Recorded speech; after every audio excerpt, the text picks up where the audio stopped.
जैसा कि हमने पहले देखा था कि रेंतारो वागुरी को प्रपोज कर देता है। जहां वागुरी कुछ जवाब देती उससे पहले ओसामी वहां टपक जाता है, जिसके बाद घर जाते हुए रेंतारो सोचने लगता है कि उसने काफी गड़बड़ कर दी है, इसलिए उसे अब कुछ करना चाहिए। जिसके बाद वो अपना फोन निकालता है और कहता है, आज मैं पहली बार किसी को ऐसे कॉल करने वाला हूँ। जिसके बाद वो वागुरी को कॉल करने लग जाता है, जहाँ वागुरी भी शर्माते हुए उसका कॉल उठा लेती है। रेंतारो कहता है, सॉरी मुझे माफ करना, क्या तुम इस टाइम थोड़ा फ्री हो? वागुरी कहती है, हाँ बिल्कुल मैं फ्री हूँ। फिर रेंतारो कहता है, आज के लिए तुम्हारा शुक्रिया, आज काफी ज्यादा मजा आया। वागुरी भी कहती है, तुम्हारा भी शुक्रिया, और सच में आज सभी के साथ फायरवर्क्स में काफी मजा आया। फिर इसके बाद रेंतारो वही बात करता है जो उसने पहले कही थी। वो कहता है, मैंने उस टाइम अचानक से तुमसे वो सब बोल दिया, मुझे माफ करना अगर मैंने तुम्हें परेशान किया हो तो। वागुरी ये सुन के थोड़ा शर्माने लगती है और कुछ बोलने ही वाली थी कि रेंतारो उससे पूछता है, मुझे तुमसे दोबारा मिलना है और उस बारे में अच्छे से बात करनी है, इसलिए वागुरी सान क्या तुम मेरे लिए थोड़ा टाइम दे पाओगी? तब वागुरी कहती है, हाँ मैं समझ गई, बट मिलने की जगह क्या मैं खुद डिसाइड कर सकती हूँ? रेंतारो कहता है, हाँ बिल्कुल तुम जहाँ चाहो हम वहाँ मिल सकते हैं। तब वागुरी काफी शर्माते हुए बोलती है, मैं तुम्हारे साथ समर फेस्टिवल में जाना चाहती हूँ। फिर इसके बाद फाइनली फेस्टिवल वाला दिन भी आ जाता है, जहाँ रेंतारो वागुरी का इंतजार कर रहा होता है। तभी वो वागुरी को देखता है जो काफी ज्यादा प्यारी लग रही होती है। वागुरी कहती है, सॉरी मैंने तुम्हें इतना वेट करवाया। रेंतारो कहता है, नहीं कोई बात नहीं, और फिर वो सोचता है, आज का ये दिन मेरी लाइफ का सबसे यादगार दिन होने वाला है, जिसे मैं कभी नहीं भूलने वाला। तभी वागुरी उससे कहती है,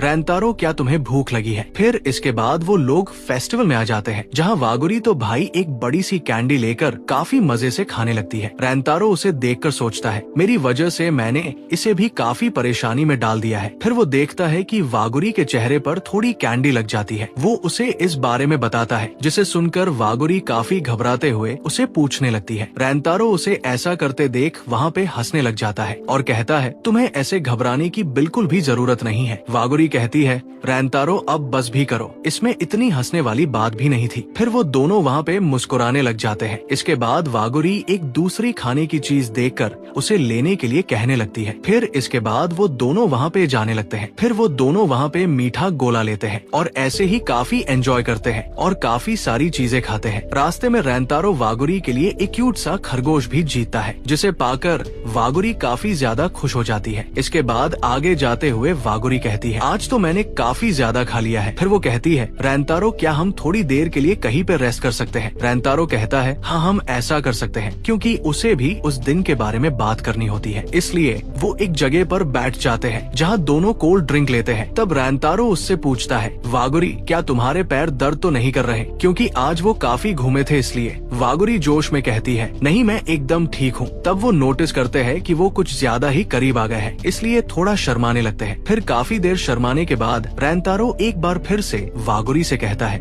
कि मैं तुमसे काफी ज्यादा प्यार करता हूँ, और फिर उसे बताता है कि मैं हमेशा यही सोचता था कि हम जैसे हैं वैसे ही सब ठीक है। कम से कम मुझे तुम्हारी प्यारी स्माइल तो देखने को मिलती है, और मेरे लिए तो वो ही काफी था, क्योंकि मैं नहीं चाहता था कि हमारे वजह से स्कूल में कुछ गड़बड़ हो। बट उस दिन मैं सोचने लगा कि जब तुम्हारे साथ बिताया ये पल खत्म हो जाएगा तो मैं फिर अकेला पड़ जाऊंगा, और तब मैंने रियलाइज किया कि इस दुनिया में जितने भी कपल है सबकी फीलिंग्स बिल्कुल ऐसी ही होगी जो मेरी थी। इसलिए अचानक से मैंने वो बात तुमसे बोल दी। मैं जानता हूँ कि मैं काफी ज्यादा सेल्फिश बन रहा हूँ, जो बस सिर्फ अपने बारे में ही सोच रहा है, इसलिए मैं नहीं चाहता कि ये सब इस तरह से खत्म हो। फिर वो काफी ब्लश करते हुए कहता है, वागुरी मैं तुम्हारे साथ थोड़ा और टाइम स्पेंड करना चाहता हूँ, इसलिए प्लीज क्या तुम मेरे साथ समय बिताना चाहोगी? फिर वो कहता है, सॉरी मैं फिर से तुम्हें परेशान कर रहा हूँ, सच में मैं काफी सेल्फिश हूँ। इसके बाद वागुरी कहती है, नहीं तुम सेल्फिश बिल्कुल भी नहीं हो। फिर वो कहती है, रेंतारो क्या तुम्हें वो दिन याद है जब हम पहली बार मिले थे? रेंतारो कहता है, हाँ वही दिन जब तुम काफी सारा केक खा रही थी। तब वागुरी कहती है, मुझे लगता है मैं जिस दिन की बात कर रही हूँ और जो तुम बता रहे हो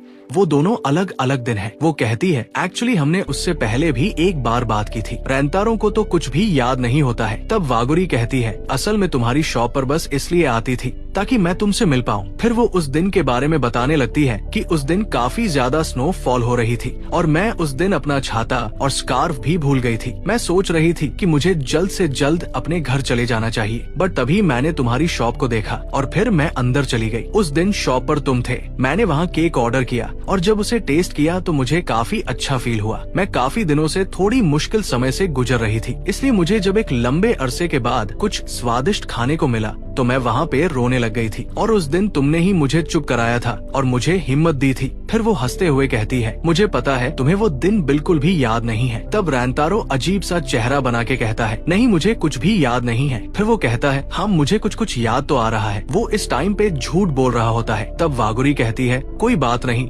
अगर तुम्हें कुछ याद नहीं है तो। फिर वो कहती है, मुझे पता है अगर उस दिन कोई और भी होता तो तुम उसके साथ भी वैसे ही पेश आते, बट फिर भी उस दिन तुमने जैसे मुझसे बात की वो मेरे लिए बहुत स्पेशल थी और उसी चीज ने मुझे काफी खुश कर दिया था। इसलिए कोई बात नहीं, अगर तुम्हें उस दिन का कुछ भी याद नहीं हो तो। फिर वो कहती है, रैंतारो तुमने अभी कहा कि तुम हमारे स्कूल के बीच कुछ भी गड़बड़ नहीं करना चाहते, बट फिर भी हम एक ऐसी जगह मिले जिसका स्कूल से कोई लेना देना नहीं है और वहाँ पे तुमने मुझे काफी हिम्मत दी जिससे मुझे भी तुमसे प्यार हो गया। और फिर इसके बाद जब भी मैं तुम्हारी शॉप पर आती तो मैं काफी अच्छे से मेकअप वेकअप करके, नए कपड़े पहन के, अच्छे से अपने बालों को सेट करके और फिर काफी देर अपने आप को मिरर में चेक करने के बाद काफी एक्साइटेड होते हुए तुम्हारी शॉप पर जाने लगती और बस यही सोचती कि आज तो पक्का तुमसे बात करूंगी, जिससे फिर मेरा दिल जोर जोर से धड़कने लगता। फिर पास्ट का एक सीन आता है जहाँ रैंतारो की मम्मी वागुरी को देख के उसका वेलकम करने लगती है। वागुरी भी उन्हें थैंक्स बोल के अपना केक ऑर्डर कर देती है। तब वागुरी रैंतारो को देखती है और उसे देखकर वो काफी ज्यादा ब्लश करने लगती है और कहती है, ये किचन में क्या कर रहा है? मैंने तो सोचा था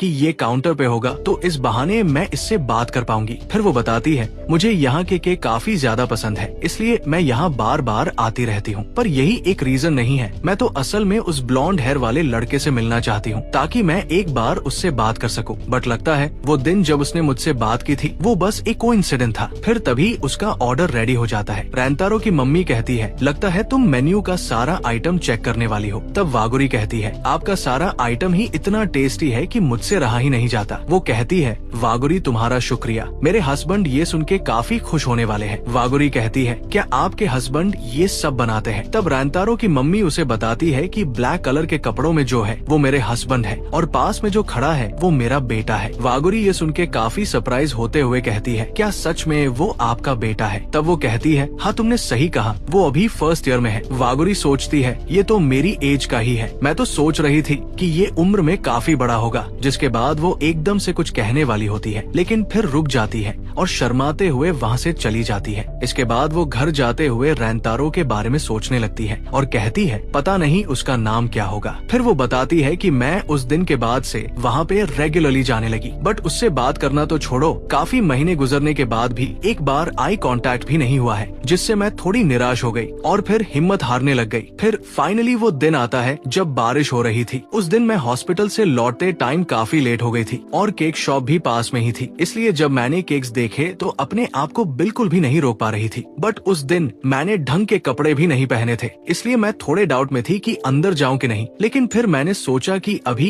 ये सब सोचने का टाइम नहीं है, क्या पता वो लड़का आज शॉप पे हो ही ना। जिसके बाद मैं अंदर चली गई। अंदर आते ही रैंतारो की मम्मी उसका वेलकम करती है और कहती है, तो बताओ आज तुम क्या लेने वाली हो? वागुरी नोटिस करती है कि वहाँ पे रैंतारो नहीं है, इसलिए वो कहती है, आज मैं यहीं पर सब खाने वाली हूँ। तब रैंतारो की मम्मी कहती है, क्या तुम लेट नहीं हो जाओगी? तब वागुरी कहती है, कोई बात नहीं, मैं फिर भी यही खाना चाहती हूँ। इसके बाद वो काफी सारी चीजें ऑर्डर कर देती है। फिर रैंतारो की मम्मी उसे काउंटर पर थोड़ा ध्यान रखने के लिए बोलती है और फिर कुछ काम से अंदर चली जाती है। इसके बाद वागुरी अपना केक एंजॉय करने लगती है और रैंतारो के बारे में सोचने लगती है, जिससे वो काफी ज्यादा शर्मा जाती है। फिर वो बताती है कि जब मैंने लास्ट बाइट ली तभी मेरी नजर तुम पर गई और उस टाइम तुम बस मुझे ही देखे जा रहे थे, जिससे मैं वहाँ पे थोड़ी घबरा गई क्योंकि मैंने ये कभी नहीं सोचा था कि तुम यहाँ पर मिलोगे, और इसलिए ऐसे सरप्राइज की वजह से मेरे गले में केक अटक गया था, जिससे मुझे काफी ज्यादा शर्म महसूस हुई। इसके अलावा मैंने उस दिन ढंग की ड्रेस भी नहीं पहनी थी, जिससे मुझे उस दिन काफी रिग्रेट भी हुआ कि आखिर आज ही तुम मुझसे क्यों मिले, और तुम तो वहाँ पे लगातार बस मेरी तरफ देखे ही जा रहे थे, जिससे मैं काफी ज्यादा घबरा गई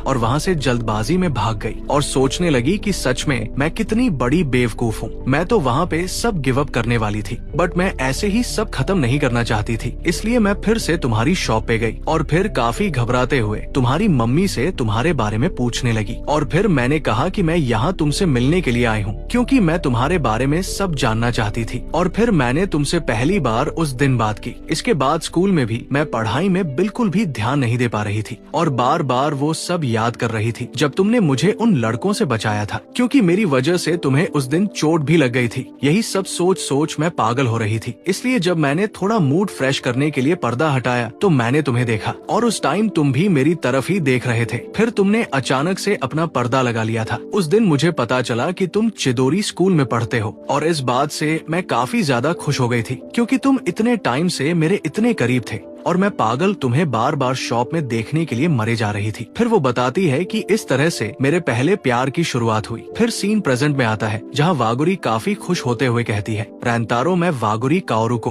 और तुम सुमुगी रैंतारो, मेरे लिए हमारे स्कूल के बीच क्या है वो सब अब मैटर नहीं करता, क्योंकि मैं बस तुम्हारे बारे में जानना चाहती हूँ। इसलिए तुम्हारा बहुत बहुत शुक्रिया कि तुमने अपनी फीलिंग्स मुझे बताई कि तुम कैसा महसूस करते हो। इसलिए रैंतारो मैं कहना चाहती हूँ कि मैं भी तुमसे बहुत ज्यादा प्यार करती हूँ। और इस टाइम पर सीन काफी प्यारा होता है। इसके बाद रैंतारो ब्लश करते हुए सोचता है, मैं खुश हूँ कि मैं थोड़ी हिम्मत कर पाया, क्योंकि जैसी मेरी लाइफ थी मैंने तो कभी ये एक्सपेक्ट ही नहीं किया था कि मेरे साथ भी कुछ अच्छा होगा, लेकिन तुम ही थी जो हमेशा मुझे देखकर स्माइल करती थी। इसलिए आज मैं फाइनली तुम्हें अच्छे से जान गया वागुरी-सान। और इसी प्यारे से मोमेंट के साथ ये सीरीज यहीं पर खत्म हो जाती है। सच में यार आज का ये एपिसोड बहुत खास और भावुक था, और ये सीरीज जिसने हमारे दिल को अंदर तक छुआ, हमें हंसाया, रुलाया और प्यार की सबसे खूबसूरत डेफिनेशन दी। आज इसका आखिरी एपिसोड था, और सच कहूँ तो वो पल जब वागुरी ने रैंतारो के सामने अपने प्यार का इजहार किया, वो सीन तो जैसे मेरे दिल में हमेशा के लिए बस गया। रैंतारो की वो हल्की सी मुस्कान, वागुरी की आंखों में छलकता प्यार, सच में काफी प्यारा सा मोमेंट होता है। ये सीरीज सिर्फ एक कहानी नहीं थी,